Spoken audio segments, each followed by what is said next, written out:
Бисмиллахир-рахманир-рахим. Алхамдулиллах, вассалату вассаламу аля расулилlah ва ба'д. Урматтуу жамаат, урматтуу момун мусулман бир туугандар, Аллах Таала тутуп жаткан розоңуздарды жана окуп жаткан таравих намаздарыңыздарды кабыл болгон ибадаттардын катарына кошкон болсун. Биз этикаф тууралуу, мына ушул сүннөт ибадат болгон этикаф тууралуу айтып келе жатканбыз. Мына ошол этикаф тууралуу маселелерди айтууну андан ары улантабыз. Бүгүнкү орозо тууралуу сабагыбызда этикафты буза турган иштер тууралуу айтабыз. Аалымдардын ижмасына көрө кимде ким этикафка отурган кезде ошол аялы менен жыныстык катнашка барып кое турган болсо этикафы бузулат. Буга далил Аллах Таала Кур'анда мындай дейт: وَلَا تُبَاشِرُوهُنَّ وَأَنْتُمْ عَاكِفُونَ فِي الْمَسَاجِدِ. Силер мечиттерде этикафта отурган кезде аялдарыңарга жакындык кылбагыла деп айтылган. Мына ушул аятка көрө этикаф ошол аялына жакындык кылуу менен бузулат экен.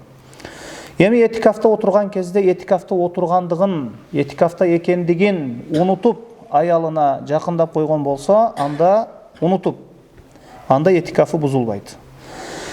Бирок жинсий жакындык кылбастан аялынын денесин кармаса же кучактаса, мында алымдар төмөнкүдөй талаш тартышка барышкан.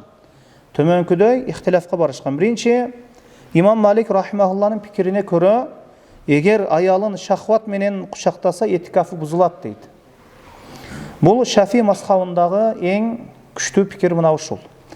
Экинчи, мазхаб алымдары айтат, Имам Абу Ханифа жана Имам Ахмад рахимахулланын пикирине көрө, шахват менен кармоо же кучактоо акыбетинде мани төксө эркек киши этикафта отурган кезде, анда этикафы бузулат дейт, болбосо бузулбайт дейт. Түшүнүктүүбү? Эми үчүнчү пикирге көрө, ар бир эки абалда да этикаф бузулбайт деп айтат. Түшсүн түшпөсүн, маниси түшсүн түшпөсүн, кучактасын шахват менен, ошол жыныстык катнаш кылбаган болсо этикафы бузулбайт дейилет. Бул пикирди Ибн Мунзир рахимахулла айткан. Эми кандай болбосун киши этикафка эмне үчүн чыгат? Мечитке чыккандан кийин ошол үй бүлөсүнөн үзүлүп, дүйнө иштеринен үзүлүп, байланышты үзүп, Аллах менен байланышуу максатта Рамазандын акыркы 10 күндө мечиттен чыкпай, өзүн ошол ар кандай иштерден, кала берсе кээ бир мубах иштерден өзүн тыйып, мечитке Аллах менен байланууда ибадат кылып отурат ал. Мына ошого көңүл буруу керек. Эми эки сахих хадис топтомунда пайгамбарыбыз саллаллаху алейхи вассалам, бул эки сахих топтом кайсы? Имам Бухари жана Имам Муслим ошол хадистери, ошо Сахих Бухари, Сахих Муслим. Эгер ошол хадис окууну кааласаңыз, ошо Сахих Бухарини окуңуз, Сахих Муслимди окуңуз. Аябай хадистер достоверный да ошол жерде хадистер. Эми Рамазан айынын акыркы 10 күндүгүндө пайгамбарыбыз саллаллаху алейхи вассалам Рамазан айынын акыркы 10 күндүгүндө этикафка отурууну каалайт да. Ошондо Зайнаб пайгамбарыбыз саллаллаху алейхи вассаламдын аялы буйрук кылып, мага да мечитке чатыр тигип койгула дейт. Мына ошондо бул аялдын буйругу аткарылып, пайгамбарыбыз билбейт. Анан чатыр тигип коюлат. Анан муну көрүп пайгамбарыбыз саллаллаху алейхи вассалам башка аялдары дагы буйрук кылып мечитке чатыр тиктирип алышат. Бар аялдарына, пайгамбарыбыз саллаллаху алейхи вассалам аялдарына ошо сахабалар, адамдар ошол чатыр тиге берген болот. Анан пайгамбарыбыз саллаллаху алейхи вассалам этикафка кирген кезде багымдат намазын окуп эле артыны караса, аялдары чатыр тигип отурган болот. Анан пайгамбарыбыз саллаллаху алейхи вассалам аялдарына карап, силер муну менен жакшылыкты каалайсыңарбы деп этикафтан чыгат.